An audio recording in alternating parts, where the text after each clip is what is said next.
I had an imaginary friend named Rosie. I remember her having red hair, freckles, and dressing quite childlike. I used to take her everywhere with me. I'd set her a spot at the dinner table, talk to her for hours, play with her, really anything you'd do with an imaginary friend. After I moved out to my new house, I'd still do all the things I used to do with her, but it's like she wasn't there. My imaginary friend was gone suddenly. I let it go for many years and ended up just forgetting about her for a while. This is where it gets interesting. As a kid, my dad used to tell me that in our old house he'd be alone and see this teen girl floating around, just her top half. He didn't have much of a description of her, except he said she seemed very friendly and kept to herself. He didn't feel uncomfortable in her presence. He saw her while we lived there, and since my aunt moved in after we moved out, he saw her a couple more times house sitting for her. I always thought he was joking, but one day a few years ago he emphasised how serious he was about this. He told me about the ghost he saw to scare me when I was little, but he wasn't lying according to him. He's typically quite the jokester, but when he's serious, he's serious. Now, as a 20-year-old, I've thought a lot about it.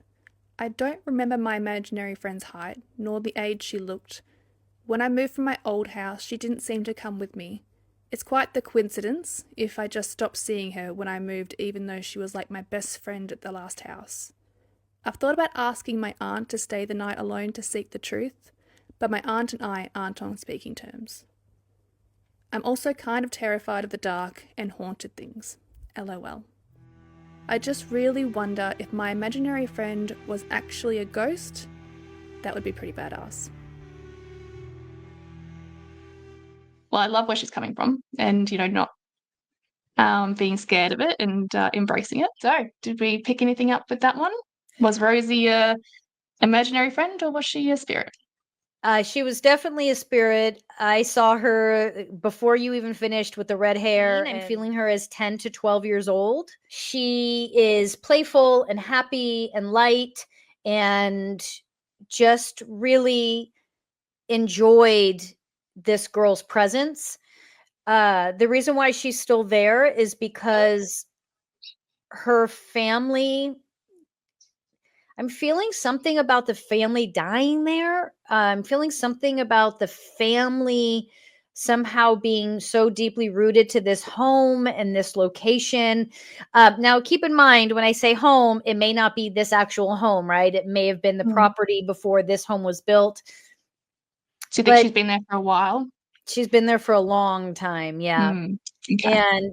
And there was definitely a camaraderie she felt with the woman who wrote this story, but she stays in that home. She doesn't travel. She's not like a guide.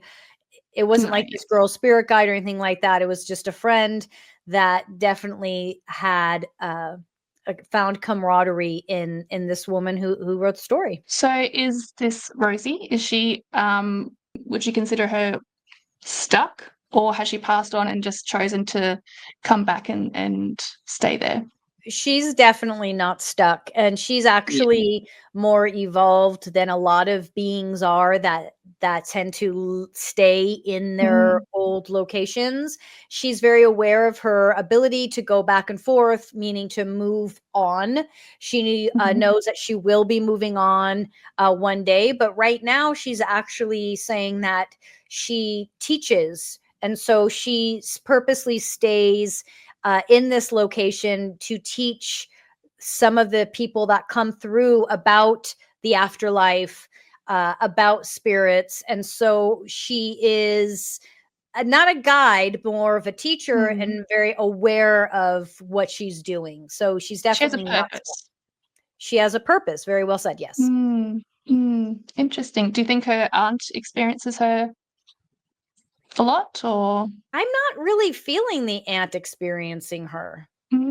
I don't feel like the aunt is very open, and so I'm not feeling a connection, anything close to what the girl who wrote the story had. Sounds like a lovely story, and what a great way to experience spirit.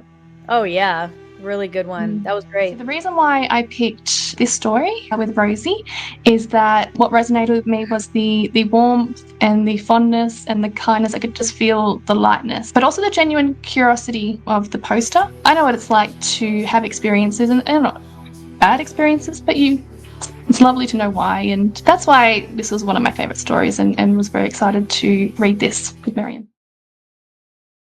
Has anyone else had the diamond light experience as a child?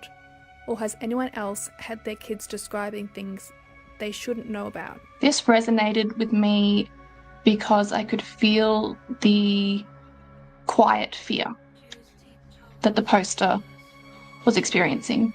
And I'm sure a lot of people who will watch this will understand when you're experiencing something and you feel like you can't talk to people because they don't understand.